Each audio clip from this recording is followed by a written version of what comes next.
Hi, welcome to Grudy's 28-day update. 28 days to go. So what's that? 4 weeks to be there. Wow. We have some tubs. Let's see if we can get some light on this. Still needs a little bit more finishing. What a head fuck. We have 1.75 wider. We have a rail. There's a heap of grinding to do because there's so much shit everywhere. So what you find when you're welding on these old cars is a bunch of the metal will be thin. So I've got some thinness here, hear that? So what I've done was I've welded on the inside of the rail and in here. So whatever's thin just gets seam sealed. It blew some holes back here. I'll show you some of that ugly. And didn't impress me, but what I've done was I've run a plate over the top of the tunnel and I've stitch welded on the inside. I've welded some holes up. All this work on the tunnels and on the tubs and stuff's done with a MIG, and it's a bit of an ancient MIG at that. Where is the old gal? There she is. She's an old 195 trans MIG. I've had that MIG for, I don't know, 9 or 10 years. It's made me a lot of money. I should really replace it, but it's an old transformer MIG and it's a ball terror. It needs a new handpiece. That's what it does need. So yeah, this is what we've done. Right, take that lock off. I've filled this part in here. Then I've got a full seam weld up here on purpose because this is somewhere you're going to see. I could have cut in, but it just, this is real thin.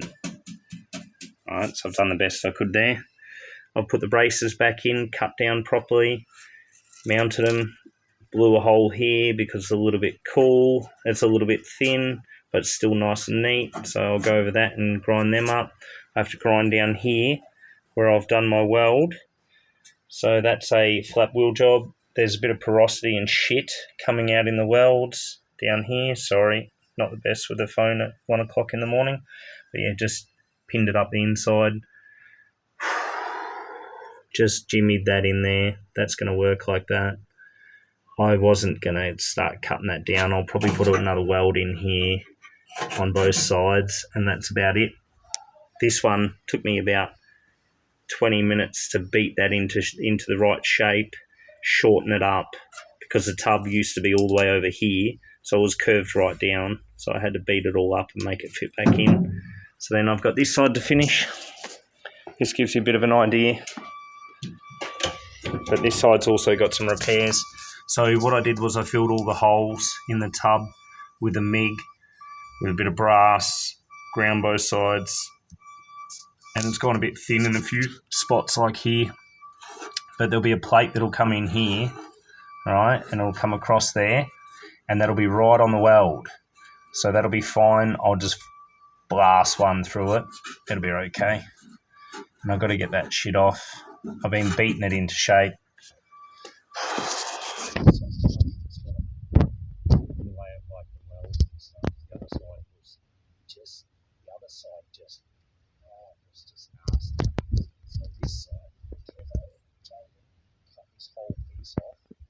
Side it was here like this.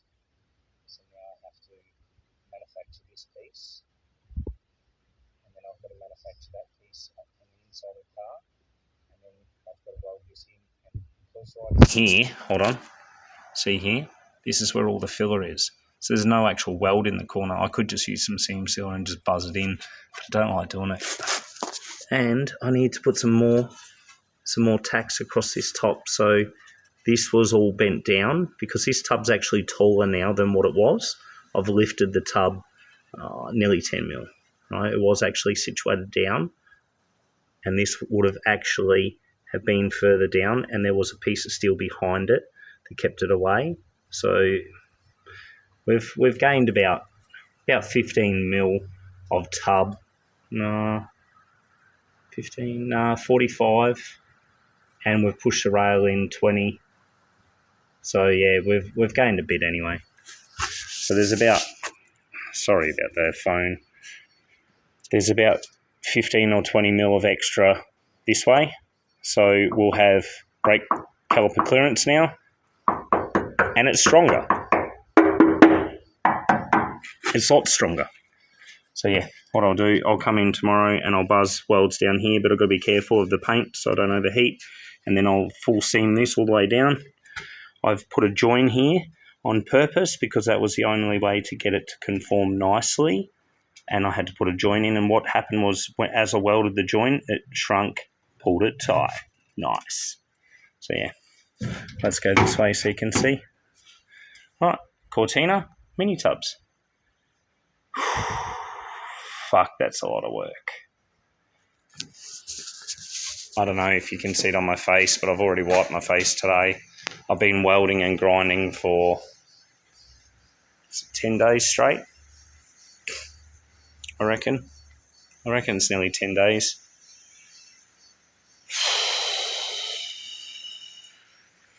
Tomorrow, I need fuel line under the car, tub finished, rubber spray on the tub, so I'm going to put some flamingo spray on there, underbody deadening spray. I'll spray the inside of the car or the tub, and then I'll spray the inside of the tub as well with like a stone chip, and then yeah, go from there. The tub's wider. It's only about that much wider. Yeah. Oh, I got some more stuff for it today. I don't know where it is. Here it is. This is what we're waiting on because we've got gauges. So we're waiting on this. And we're waiting on this because the water temp gauge he got is a full sweep stepper motor gauge. So now I need a plug. When it rains, it pours. Hopefully I'll have my head back later in the week. That'd be nice. And then I can start doing some stuff on mine, get my engine out, get the new motor back in. I still have to make an oil pan. I haven't got much more fab work to do on my car. My car needs a couple of sheets put in, a couple of small bits of steel put in the door where the moulding is, and then bog the moulding and put some black on the doors, bonnet, front bar, yeah, a few other parts. But yeah, I've got to get a motor in because all it's doing is sitting there waiting. But that's right, I didn't show you. Sill panels on. Front guards bolted on. I'll have some wiring in the back this weekend. That's our next step. It's registered. I can't drive it. Soon. Have a lovely day. I'll get videos up when I get a chance.